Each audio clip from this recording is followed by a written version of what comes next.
आपण जेव्हा भाजी किंवा आमटी भाजी ह्या गोष्टी जेव्हा करतो ना, तेव्हा त्याच्यामध्ये चिमूटभर चहा पावडर टाकायची. म्हणजे काय होतं की आपली एनर्जी वाढते आणि त्याची टेस्ट आपल्यातून येते. म्हणजे खाणाऱ्याला कळत नाही की काय झालं नेमकं, पण वाह असं तो म्हणतो. मित्रांनो, मी ह्या विषयावर जर रील केली तर काय होईल, त्याविषयी मी आज बोलणार आहे. नमस्कार, मी वैभव कुलकर्णी. तुम्ही बघत आहात स्वनिर्मिती. भाजीमध्ये चहा पावडरची चिमूट टाकल्यानंतर काय होईल, अशा टाईपच्या विषयांवर मी रील बनवले तर काय होईल, तर माझे फॉलोअर्स वाढतील. मग काय होईल, तर मी रील स्टार होईल. मग काय होईल, मी स्वतःला इन्फ्लुएन्सर म्हणेन. मग काय होईल, तर मग मोठमोठे सिनेमे माझ्याकडे प्रमोशनसाठी येतील. आणि काय होईल, तर माझ्याकडचे फॉलोअर्स वाढतील, माझ्याकडचा पैसा वाढेल, माझी प्रसिद्धी वाढेल, एनर्जी वगैरे वाढेल का नाही मला माहीत नाही. ह्या सगळ्याचा अर्थ तुम्हाला कळला असेल की आजचा विषय मी काय घेतो आहे. तेवढे सुज्ञ प्रेक्षक नक्कीच आपण आहात. मी म्हणजे रील्स आणि हे इन्फ्लुएन्सर, सोशल मीडियावरचे कंटेंट क्रिएटर्स ह्यांचा मी खूप आदर करतो. आणि हा जो काळ आला आहे, ह्या काळाचासुद्धा मी रिस्पेक्ट करतो. असं नाही की हा काळ वाईट आहे आणि असं नाही यायला पाहिजे होतं, असं नाही. त्याचासुद्धा रिस्पेक्ट करतो, पण सिनेमाचासुद्धा रिस्पेक्ट करतो. आणि मी सिनेमा क्षेत्रामध्ये काम करत असल्यामुळं मला कधीकधी प्रश्न पडतात की अरे काय चाललं आहे. आपण म्हणजे ठीक आहे, सिनेमा प्रमोशनसाठी इन्फ्लुएन्सर्सकडे जातात आणि ह्या सगळ्या गोष्टी बरोबर चालल्यात का, त्यांचा खरंच रिझल्ट मिळतो का, असे मला प्रश्न पडले. ते मी प्रश्न फक्त उपस्थित करणार आहे. मला काही त्याच्यावर माझं मत असं कदाचित मांडलं जाणार नाही. बोलण्याच्या ओघात काही मत माझं आलं तर येईलसुद्धा, असं काही नाकारता पण येणार नाही. आम्हीसुद्धा हे केलं आहे. म्हणजे माझ्या सिनेमासाठी मी जेव्हा जेव्हा कुठं आमची PR एजन्सी आम्हाला दिल्लीला घेऊन गेली. दिल्लीमध्ये पत्रकार परिषद होती, तर तिथं पत्रकार कमी आणि हे इन्फ्लुएन्सर्स जास्त होते. यूट्यूबर्सचं समजू शकतो, यूट्यूबवर ते आपली बातमी कव्हर करतात, तिकडे त्यांचा एक ऑडियन्स असतो. इन्फ्लुएन्सर्स, फक्त इन्फ्लुएन्सर येणार, आपल्याबरोबर उभं राहणार, काहीतरी बोलणार, म्हणजे ते खूप महत्त्वाचं असेलच असं नाही, पण त्यांच्या ऑडियन्सला आवडणारं काहीतरी, ते पण महत्त्वाचं आहे. ते बोलणार आणि ते त्यांच्या सोशल मीडिया हँडल्सवर टाकणार, इंस्टाग्रामवर वगैरे, आणि त्यांचे फॉलोअर्स जे आहेत ते बघणार. ह्या प्रोसेसमधून मी पण गेलो आहे. काही वेळेला आमच्या कलाकारांना घेऊन ते जे रील स्टार्स आहेत ते काहीतरी एखादं स्किट वगैरे करतात आणि ते इतकं वाईट वाटतं ते करताना. म्हणजे जेव्हा मी तिथं होतो, अरे का हे करतो आपण, का आपल्याला हे करावं लागतं आहे. त्याच्यानंतर त्या आमच्या कलाकारांची सुद्धा अशीच प्रतिक्रिया होती आणि आम्ही एकमेकांशी बोललोसुद्धा आणि व्यथित झालो. आम्ही एकमेकाला आमच्या मनातल्या भावना, व्यथा ह्या व्यक्त केल्या तिथं, की हे का करावं लागतं. पण आमची PR एजन्सी म्हणत होती की हे करायला पाहिजे, आजच्या काळाची गरज आहे असं. मग मी विचार केला की अरे ठीक आहे, आत्ता जारण सिनेमापर्यंत मी बघतोय की ते सोशल मीडिया इन्फ्लुएन्सर्सकडे गेले. हां, आणि अजून एक म्हणजे ज्यावेळेला त्या मीडियाच्या कॉन्फरन्समध्ये तुम्ही काय करता असं जेव्हा मी विचारलं, त्यावेळेला ते स्वतःच म्हणतात की मी इन्फ्लुएन्सर आहे. आपण स्वतःच कसं आपण म्हणू शकतो की मी इन्फ्लुएन्सर आहे. हां, फार तर तुम्ही म्हणू शकता की मी सोशल मीडिया कंटेंट क्रिएटर आहे, मी रील स्टार आहे, मी स्टार आहे, असं मी स्वतः कसं म्हणू शकतो. पण ते म्हणायचे मी रील स्टार आहे, मी इन्फ्लुएन्सर आहे. माहीत नाही हे बरोबर आहे का चुकीचं आहे. आणि त्याच्यानंतर त्यांचा कंटेंट मी बघतो तेव्हा मला वाईट वाटायचं की अरे काय एवढ्या दर्जाचं असं कंटेंट करतात आणि त्यामुळं आपल्या सिनेमाचा दर्जा तर कमी लोकांपर्यंत पोहोचणार नाही ना, ही सुद्धा मला भीती वाटून गेली, फ्रँकली सांगतो. पण मी नंतर जेव्हा त्यांनी ते रील टाकल्यानंतर मी बघितलं, तेव्हा त्यांना जे काही व्ह्यूज आले ना ते खतरनाक होते. म्हणजे ते आम्हाला पेड प्रमोशन करूनसुद्धा कदाचित तेवढे मिळवता आले नसते. पेड म्हणजे त्या इंस्टाग्रामला पे करून जे व्ह्यूज मिळतात तसेसुद्धा मिळाले नसते, तेवढे त्यांच्या फॉलोअर्सनी दिले. ही सुद्धा फॅक्ट आहे, नाकारता येत नाही. पण ते कन्व्हर्ट होतात का, हा खरा तर कळीचा प्रश्न आहे. विचार केल्यानंतर मला असं वाटलं की सोशल मीडिया रील्स बघणारा एक ऑडियन्स वेगळा आहे, सिनेमा बघणारा वेगळा ऑडियन्स आहे. म्हणजे एकच ऑडियन्स दोन्ही गोष्टी करू शकतो. मी पण रील्स बघतो ना, अगदी रिकाम्या वेळेत. आता मला काहीच करवत नाही, झोप पण येत नाही, चला 1-4 रील्स बघू, ह्या गोष्टी होतात. पण दर्जेदार मनोरंजनासाठी म्हणून मी रील्सकडे बघत नाही. मग मला असं वाटलं की आपण ऑडियन्स भरपूर आहे तिकडं, नाही असं नाही, पण हातभट्टीची किंवा देशी दारू पिणाऱ्या ग्राहकांपर्यंत आपण जाऊन, ते खूप मोठ्या संख्येने अवेलेबल आहेत म्हणून दुधाची मार्केटिंग करतोय का आपण, असं मला एक थॉट येऊन गेला. मला याच्यातून कुणाचाही अपमान करण्याचा हेतू नाही आहे. म्हणजे जस्ट मला कंटेंटच्या दर्जावरून मी ह्या गोष्टी बोलतो आहे. काही इन्फ्लुएन्सर माझे खूप आवडते आहेत, ज्यांना मी खूप फॉलो करतो. त्यापैकी अथर्व रुके आहे, सायली राऊत आहे, अजून खूप फॉलोअर्स नाही आहेत, पण माझा मित्र बाबूराव, यशाची गोष्ट म्हणून त्याचं इंस्टाग्राम आहे, तो प्रँक कॉल्स वगैरे करतो. ह्या सगळ्यांना मी फॉलो करतो, मी ऐकतो, मला मजा येते. अथर्व तर जी कॅरेक्टर्स करतो, अथर्व रुके, प्रत्येक कॅरेक्टरमध्ये तो मजा आणतो आणि आपल्या आजूबाजूला ती कॅरेक्टर्स असतात आणि तो खरा कलाकार आहे. पण तो आत्ताच्या काळात जन्माला आला आहे आणि त्यामुळे तो रील करतो आहे. तो 10 वर्षापूर्वी जन्माला आला असता तर तो आज सिद्धार्थ जाधवच्या बरोबरीनं असता, तेवढा मोठा स्टार असता. 20-25 वर्ष आधी आला असता तर तो भरत जाधवच्या बरोबरीचा स्टार असता. तो आज आहे, आजच्या काळातला आहे, तर तो रील स्टार आहे. हे बरोबर आहे का चुकीचं आहे? तर आहे, बरोबर आणि चुकीचं असं काही नाही आहे. पण अथर्व ह्या काळात सिनेमेसुद्धा आहेत ना, ह्या काळात नाटकंसुद्धा आहेत. तर त्यांना ते का करावं असं वाटत नसेल किंवा त्याला संधी मिळत नाही आहे का, हे मला खरं तर त्याला भेटून विचारायचं आहे.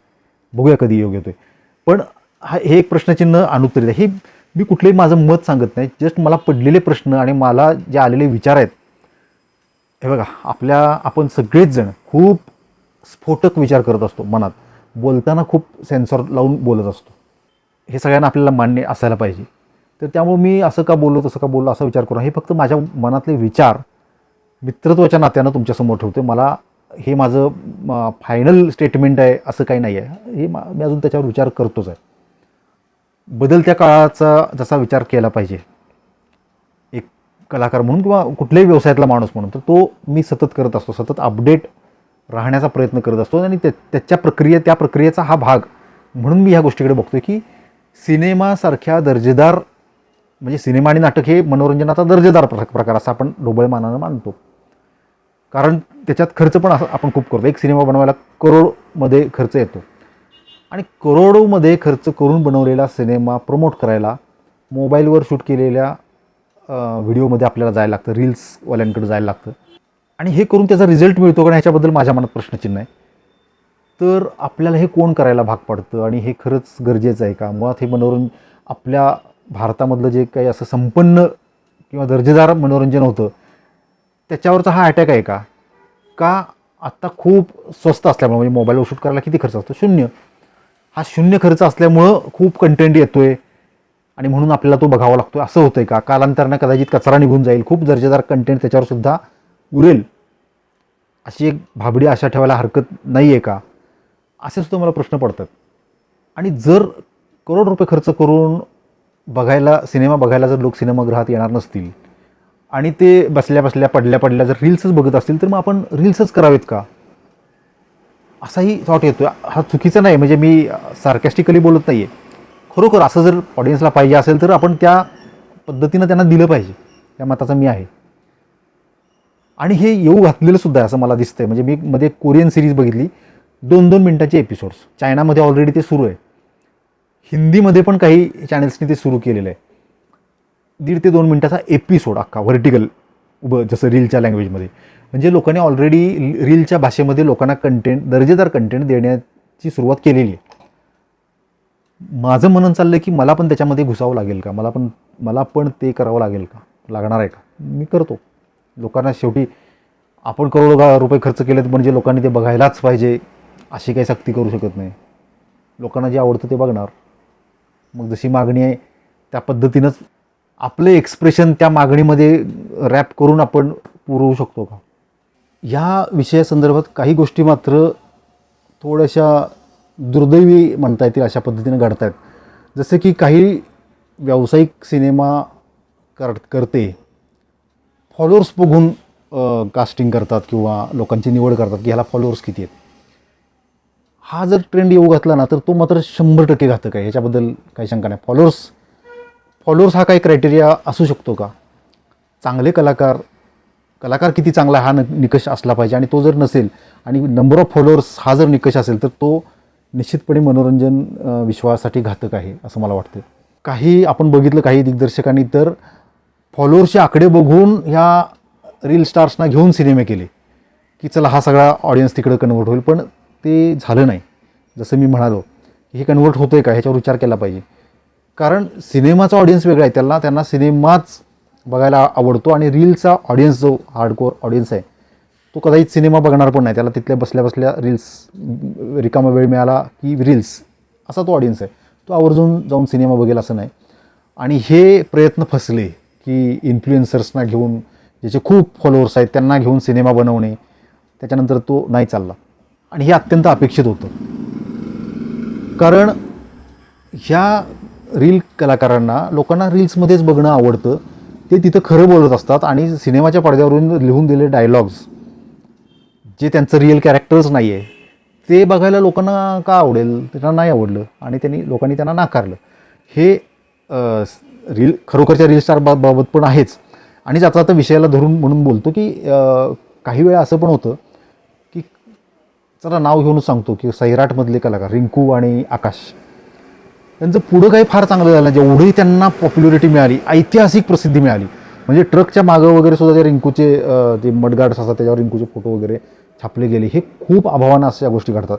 आणि एवढं यश मिळवल्यानंतर हे दोघे येतात ना, त्यांचे खूप सिनेमा आले, सिरीज आल्या, पण तेवढा ठसा उमटवू शकले नाहीत.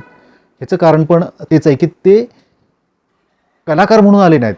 नागराज अण्णांनी त्यांना त्यांचं व्यक्तिमत्व बघून निवडलं की अरे हा हे कॅरेक्टर आणि ते मॅच होते, मी काम करून घेईन त्यांच्याकडून, हा त्यांना आत्मविश्वास असेल म्हणून त्यांनी ह्या कलाकारांना घेतलं आणि त्यांच्याकडून काम करवून घेतलं. लोकांच्यासाठी ते रील स्टार्स सारखेच होते, इन्फ्लुएन्सर्स सारखेच होते की ते त्यांच्या व्यक्तिगत आयुष्यामध्ये जसे आहेत थोड्याफार फरकानं तसेच त्यांना पडद्यावर दिसले आणि ते रिअलिस्टिक वाटले लोकांना, म्हणून लोकांनी त्यांना डोक्यावर घेतलं. आता जर त्यांनी ग्रूमिंगच्या नावाखाली स्वतःचं व्यक्तिमत्वच बदललं आणि आपल्या व्यक्तिमत्वाला सूट न होणारं वेगळं कॅरेक्टर केलं, करायला हरकत नाही, पण हे करायला कलाकार, हाडाचा कलाकार असावा लागतो. हाडाचा कलाकार म्हणजे त्यांना मी कलाकार नाहीत असं म्हणत नाही, पण ते कुठल्या तरी त्यांना थिएटरमधून घेतलेलं नाही ना नागराजांनी.